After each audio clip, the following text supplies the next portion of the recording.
Hello, Andrew Hall, the Weedale wood turner from Weedale in County Durham, England. This is going to be project number 3 using the Hunter tools. I was going to make a ginger jar with it, a large ginger jar, but the last project was a small ginger jar, and actually when it was all finished it was made out of a monkey puzzle nut. I thought, well, I might as well edit it and that can be project number 2. So this is going to be project number 3, and again it's going to be using primarily the Badger for hollowing out. I want to use the Badger 5 for hollowing out, but I'll be using the Viceroy, I will be using the Hercules as well, there's the Hercules, and I'll also be using the Osprey, which was the first tool I ever bought from Mike about 12 years ago. And we've got a little box here. This is a box that was made again about 12 years ago for Janet by a very good friend of mine, Tracy Owen. And Tracy, professional wood turner, fantastic lad. There we go, you can see the box there. I'll put it on top of here. There now, there we are. That gives you a good view of the monkey puzzle as well. But Tracy decided to make this for Janet, and I love this box, but listen, what a lovely fit. It's still a beautiful fit. So I'm going to make a box like that using this monkey puzzle. But what I want to do is I want to make sure I've got those knots more or less at this point here.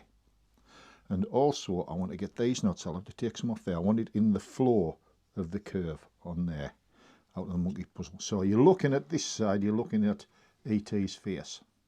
And there we go. We'll give that a go. We'll have fun. And then we'll see what it's like when it's all finished. Right, we're good to go. What I've got a step centre or multi-point centre in each end here. I'm just going to take that across there and we'll position that into the material. Let me pop the material onto here. There we are, we've got the actual material there. So that's going to be, that'll be the bottom, that'll be the top. And I've got a chuck which I can pop onto here. This is the Axminster chuck. I'll pop that onto there and we'll take a pencil, make a mark with a pencil on there,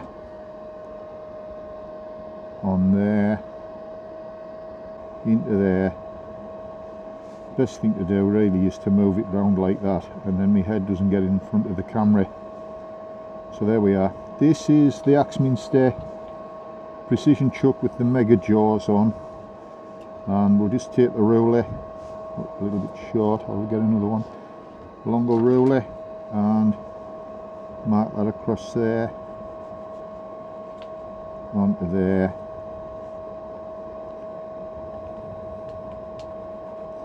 And then I'll get a brad awl.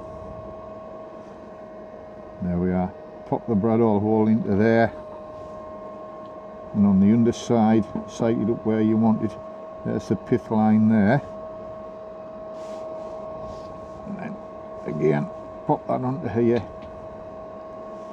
sight it more or less where you want it.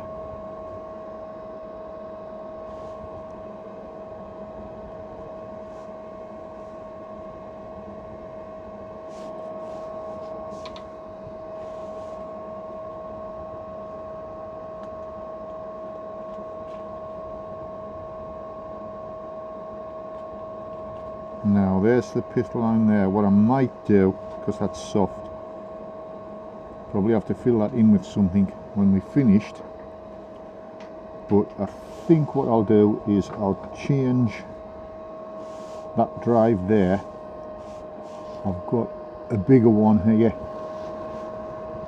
These are the drives that are available from Record Power. They're the Hawk and the Falcon drives, and I've got the bigger one here there, so I think I'll just change that for that, and then we should be okay at that end. So I'll pop it in between centres there, bring the tailstock up onto here, and I'm going to start off with the Hercules and I'll true it up. Got the speed turned right the way down. I've got the with a toolboard on here, Hercules is held in the Simon Hope handle, and there we are. Take the protective cap off. It has a protective cap on there like a wax cap, just to hold that, and make sure we spin it by hand that it's unlocked, and I'll get my tool rest onto there and set it so that it's within 6mm of the closest point there. That's it, and so that we are cutting on centre on here with the Hercules like that. I'm cutting on centre like that. I've got it locked into my side, and I'm just going to glide across the tool rest and I'll bring it into true. I'm standing to one side, there we are, thumb on here, and I'm watching the horizon there, the horizon, to see how much we're taking off.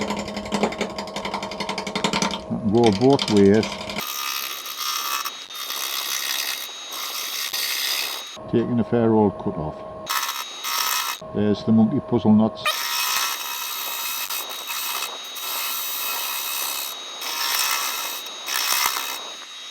Make sure it's tight.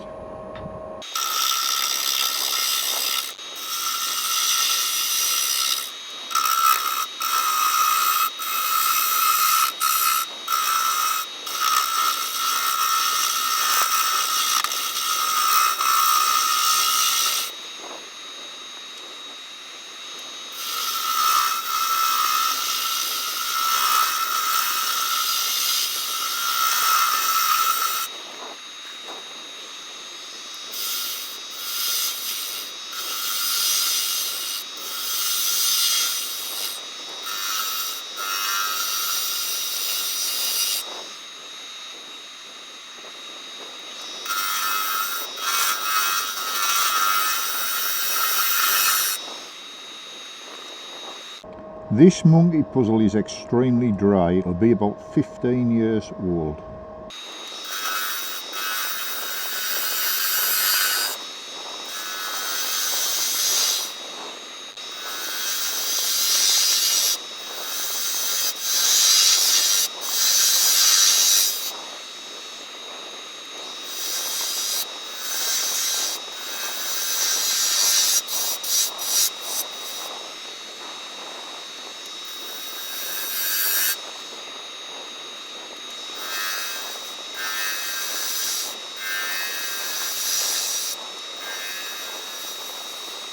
Up to now I've just been hogging it out, for want of a better description, to get rid of the actual waste. I've still got a little bit of a flat on there.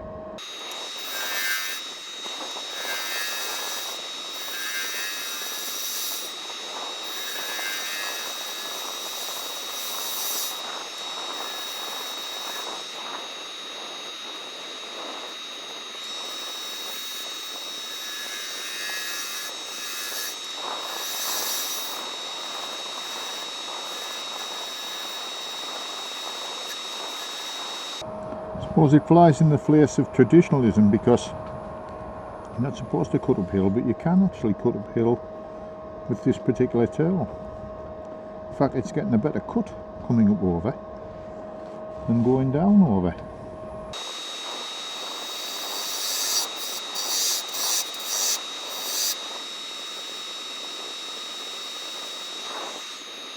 Right, so now I want to refine that a little bit more.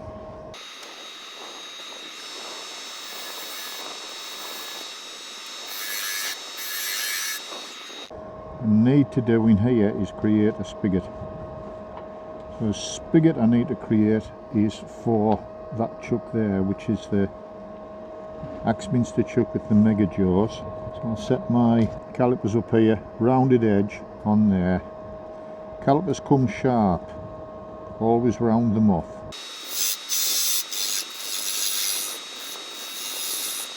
And stop it just to try it. That's not far away there. Wants to be about 3/8 of an inch, 10mm deep, the width of the tool. That's it. That just drops over there. Can you see just that little bit there? That little bit of resistance there. That should do fine. And then I can pop it into the jaws of the chuck. So right, what we'll do now is take it out from in between centres, and we'll pop the chuck in there.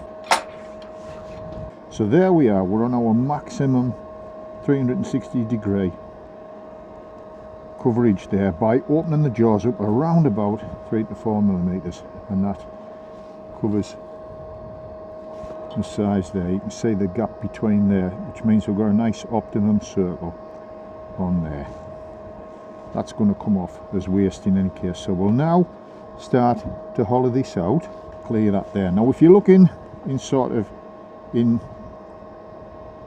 perspective with this one, I love that. There's the hole there, so probably about that size will be fine for the top in there if we make it in relationship to that one. So I'll just clean up the top of here. Again, I'm just using the Hercules. I've only used the Hercules up now. Check it's cutting on centre. Lock it into your side, and then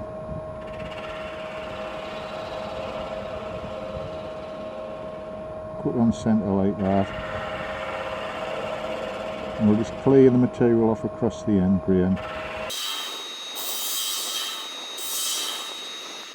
And with the 10mm skew beading parting tool, I'll just make a lead in for the drill into there, and then we shall drill it.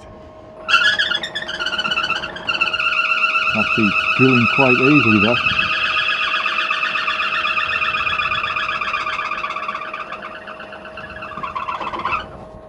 Clean it out.